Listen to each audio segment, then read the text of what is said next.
Regardez, regardez ce que Sméagol a trouvé.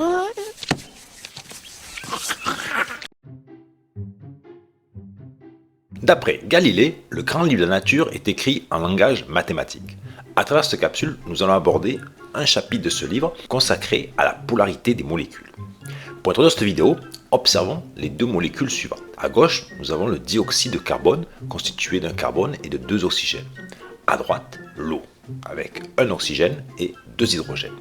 Ces deux molécules sont triatomiques. Elles contiennent chacune 3 atomes. Mais, vous le voyez, elles ont des représentations dans l'espace différentes. Le dioxyde de carbone est linéaire, tandis que la molécule d'eau va être coudée. La question que nous allons nous poser, c'est la suivante. Pourquoi ces deux molécules ont-elles des géométries différentes? Pour répondre à cette question, nous allons d'abord présenter ce qu'on appelle le schéma de Lewis. Ensuite, nous verrons le modèle VSEPR. Et enfin, nous parlerons de la polarité des molécules. Quel est le principe du schéma de Lewis? Gilbert Lewis a constaté deux choses. La première chose, que seuls les électrons de la couche externe étaient impliqués lors des réactions chimiques. Et deuxième chose, c'est que pour qu'un atome soit stable chimiquement, il doit saturer sa couche externe pour acquérir la structure électronique des gaz rares. Donc là, je vous fais apparaître une classification des éléments. Elle n'est pas totale, elle est partielle. Elle représente uniquement les 18 premiers éléments. Ici à droite, la dernière colonne, vous avez repéré ce qu'on appelle les gaz rares ou les gaz nobles. Eux ont la propriété d'avoir leur couche externe justement saturée. C'est pour ça qu'ils existent en tant qu'atomes dans la nature. Ils n'ont pas besoin de faire quoi que ce soit pour être stables chimiquement. Ils le sont déjà. À l'autre extrémité, donc la première colonne, là vont être présents les atomes qui ont seulement un électron sur leur couche externe. Donc eux, on peut qualifier cet électron-là en trop. Ils auront tendance à vouloir le perdre. Ensuite, la deuxième colonne, eux, auront 2 électrons sur leur couche externe. Donc on peut aussi les qualifier d'en trop, c'est-à-dire qu'ils vont avoir tendance à les perdre. Et l'avant-dernière colonne, là, eux, ils auront 7 électrons sur leur couche externe, donc il leur manquera juste un seul pour acquérir la structure électronique des gaz rares. Comment représente-t-on le schéma de Lewis d'un atome? On va prendre plusieurs exemples. Donc je vous le ferai apparaître ici sous forme d'un tableau. Premier atome, on va prendre l'atome d'hydrogène. Donc l'atome d'hydrogène, vous vous rappelez, c'est le premier élément de la classification périodique. Son numéro atomique vaut 1, donc il a un seul électron. Donc forcément, cet électron appartient à sa couche externe. Voilà son schéma de Lewis. On met au centre le symbole de l'élément, donc ici le H majuscule, et on fait apparaître un petit point qui représente donc cet électron sur la couche externe. Deuxième élément, on va prendre l'élément carbone.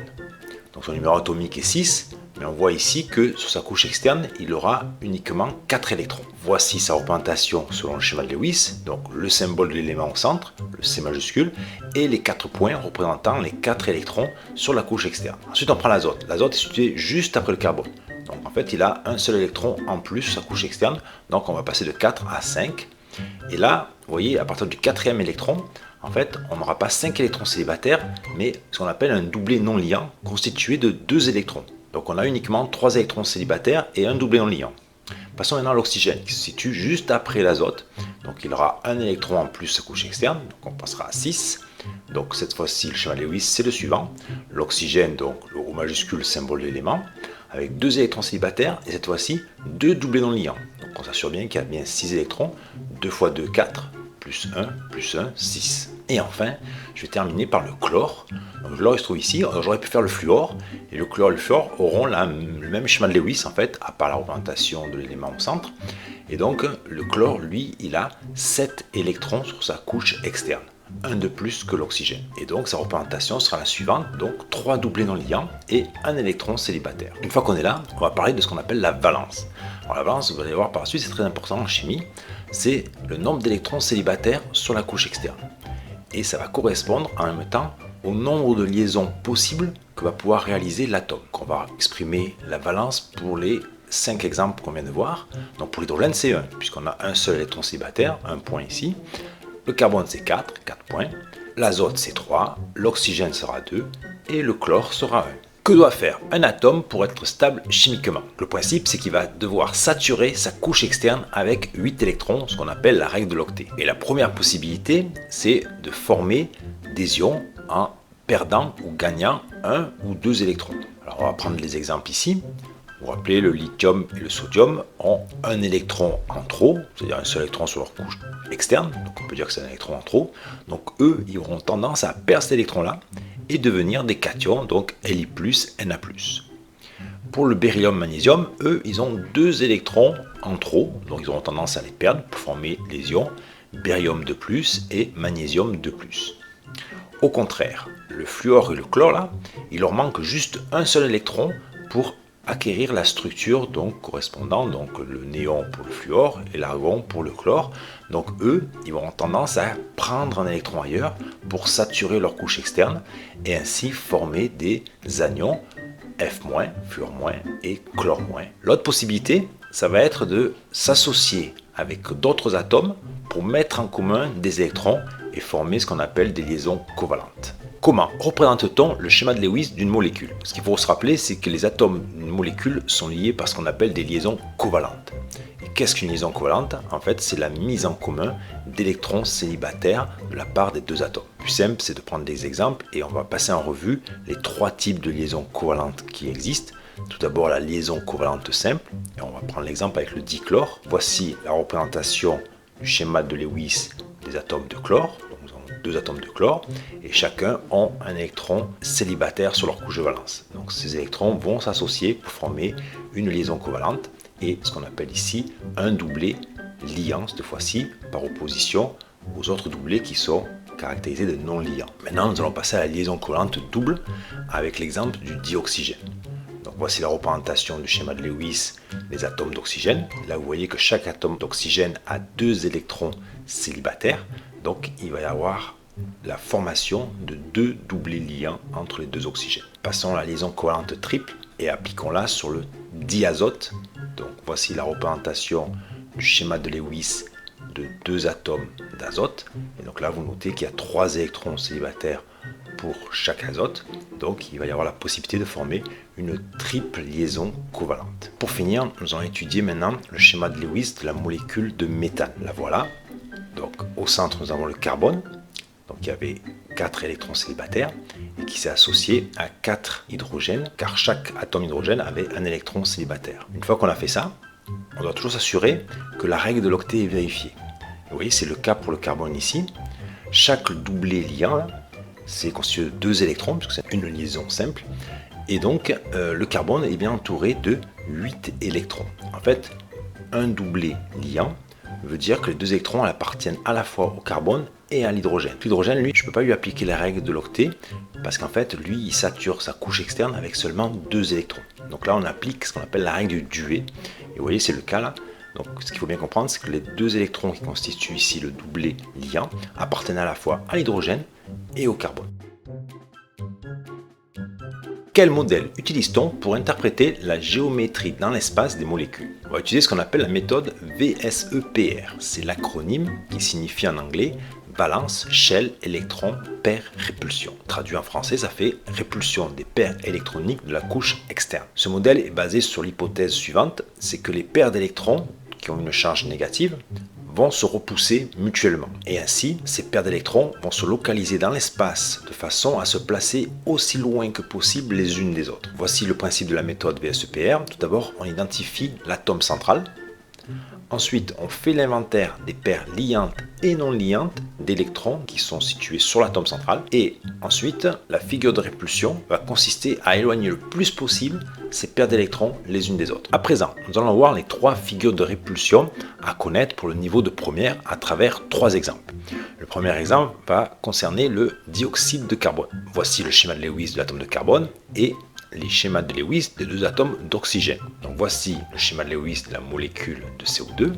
Donc vous voyez que le carbone s'est lié aux 2 oxygènes en formant 2 doublets liants. Ensuite, la méthode VSEPR, le premier temps, on va identifier l'atome central, il s'agit ici du carbone, et ensuite on va recenser le nombre de doublets liants et non liants autour de cet atome de carbone. Donc ici, il y en a 2. Alors, c'est pas parce que c'est une double liaison qu'elle va compter 2 fois. Donc ça compte pour une et ça pour une. Donc on a 2 doubles paires liantes. Et la présence de 2 doubles paires liantes nous fait dire que la figure de répulsion sera linéaire, telle que vous la voyez ici. Donc les 3 atomes sont alignés. Donc on parle de figure de répulsion linéaire. Deuxième exemple, le dioxyde de soufre. Donc on va retrouver nos deux oxygènes, mais on va remplacer le carbone par l'atome de soufre. Et vous voyez, il a 2 électrons en plus sa couche externe, donc il forme 2 doublés non liants ici. Par contre, lorsqu'il va s'associer aux 2 oxygènes, il va former 2 doubles liaisons et ici un seul doublé non liant. Dit autrement, un des 2 doublés non liants ici, c'est scindé en 2 pour libérer 2 électrons célibataires qui ont pu réaliser les 4 liaisons covalentes que vous voyez ici. Donc cette fois-ci, l'atome central c'est le soufre et cette fois-ci, il va être entouré de doubles paires liantes comme pour le CO2, mais aussi d'un doublé non liant. Donc ici, ça nous fera donc 3 en tout. Et donc là, c'est ce qu'on appelle la figure de répulsion trigonale plane. Plane parce qu'on va se retrouver dans un plan. Et cette forme-là, on appelle ça trigonale. Donc la figure de répulsion, c'est bien trigonale plane. Troisième et dernier exemple, le méthane, qu'on a déjà vu avant.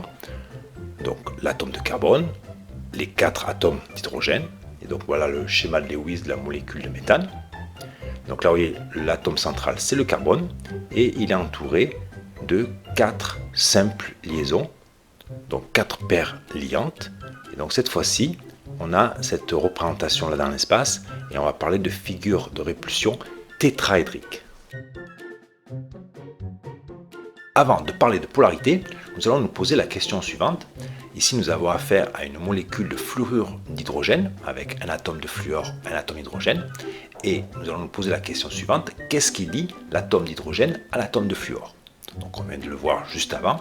En fait, c'est ce qu'on appelle une liaison covalente constituée d'un doublé d'électrons, représenté ici par les 2 points rouges. La question suivante que nous allons nous poser, c'est où se situe-t-il entre l'hydrogène et le fluor? Est-ce que c'est exactement au milieu?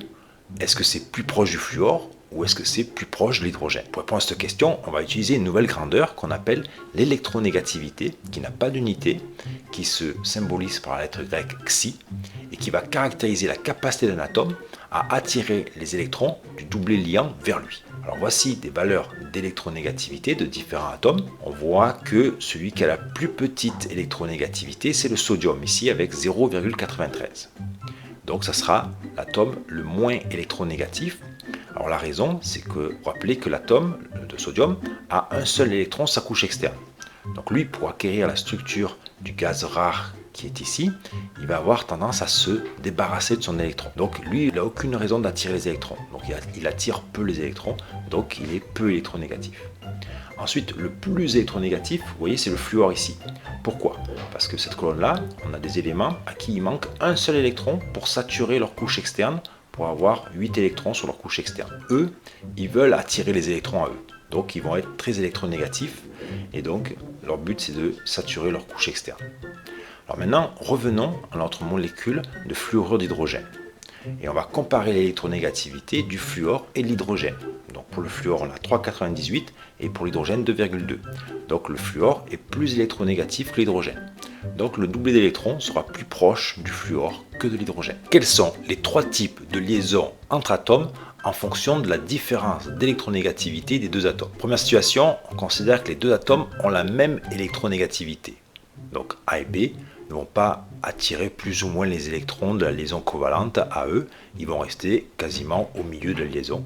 Donc là, on parle de liaison covalente apolaire. C'est l'exemple d'hydrogène. Donc dès que on a une molécule avec 2 atomes identiques, forcément la liaison entre ces 2 atomes est apolaire. Ensuite, parce qu'il y a une différence d'électronégativité entre 2 atomes, c'est le cas ici, en fait on va voir apparaître ce qu'on appelle une charge électrique partielle. Là, tel que c'est dessiné, B est plus électronégatif que A, donc le doublé de liaison va être attiré vers B, et il va apparaître une charge partielle négative sur B, et donc lui une charge partielle positive. On fait apparaître ici ce qu'on appelle le vecteur dipôle de liaison, qui est orienté de la charge positive vers la charge négative, et donc là on va parler de liaison covalente polaire. C'est le cas, par exemple, qu'on vient de voir juste avant, du fluorure d'hydrogène. Troisième situation, cette fois-ci, l'atome B est beaucoup plus électronégatif que l'atome A. Et donc là, vous voyez, le doublé de liaison, en fait, il se met sur l'atome B. Donc dit autrement, l'atome B a gagné un électron et l'atome A a perdu un électron. Donc A devient positif et B devient négatif. Le vecteur dipôle de liaison, là, il est beaucoup plus intense que celui pour cet exemple-là. Et donc là, on parle de liaison ionique. Et c'est le cas, par exemple, du chlorure de sodium, où l'atome de chlore a pris un électron à l'atome de sodium. Là, on vient de parler donc de liaison entre atomes, polaires et apolaires. Maintenant, on va parler de conditions pour qu'une molécule soit polaire. En fait, pour ça, il y a deux conditions. La première, c'est qu'il y ait au moins la présence d'une liaison polarisée dans la molécule. Si aucune liaison dans la molécule est polarisée, la molécule sera polaire. Par contre, si on a une seule liaison polarisée, la molécule sera polarisée. Mais par contre, s'il y en a plus d'une, donc 2, 3, 4, là, il faut faire attention. Il va falloir vérifier que la somme des vecteurs dipôles de liaison ne soit pas nulle. Pour ça, on va voir deux exemples. Le premier, c'est le tétrafluorométhane. Donc CF4, un carbone au centre et 4 liaisons simples avec des atomes de fluor. Le fluor est plus électronégatif que le carbone. Donc qu'est-ce qui va se passer? Les 4 atomes de fluor auront une charge partielle négative. Le doublet d'électrons se situera plus près du fluor que du carbone. Et le carbone aura une charge partielle positive. Donc il va apparaître 4 vecteurs dipôles de liaison orientés du plus vers le moins.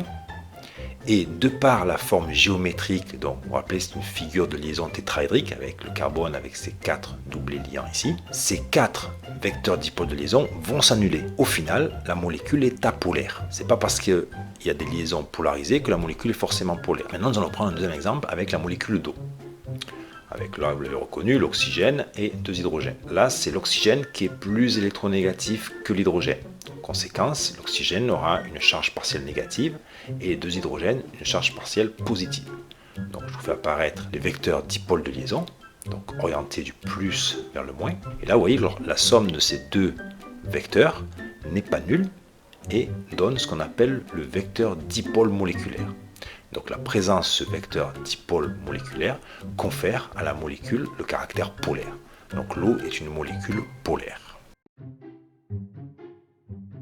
Pour conclure, revenons à la question qu'on s'était posée lors de l'introduction et qui était la suivante. Pourquoi la molécule d'eau n'a pas la même géométrie que celle du dioxyde de carbone? Là, je vous fais apparaître la molécule de dioxyde de carbone, le schéma de Lewis de ces 3 atomes, le schéma de Lewis de la molécule de CO2. Et donc là, on voit bien que le carbone, l'atome central, a 2 doubles paires liantes, donc il aura une figure de répulsion linéaire. Par contre, la molécule d'eau, elle, l'oxygène et l'hydrogène, le schéma de Lewis de la molécule d'eau, là on voit bien que l'oxygène, donc l'atome central, a 2 paires non liantes et 2 paires liantes, donc au total 4. Donc la figure de répulsion sera tétraédrique. C'est pour ça que la molécule d'eau est coudée, puisqu'en fait ça vous ne le voyez pas apparaître ici, mais ici on a les 2 doublés non liants présents, et d'où cette forme coudée par rapport à la molécule de CO2, elle qui est linéaire. Je vous remercie pour votre écoute et je vous souhaite bon vent les scientifiques. Allez, va-t'en et ne reviens jamais.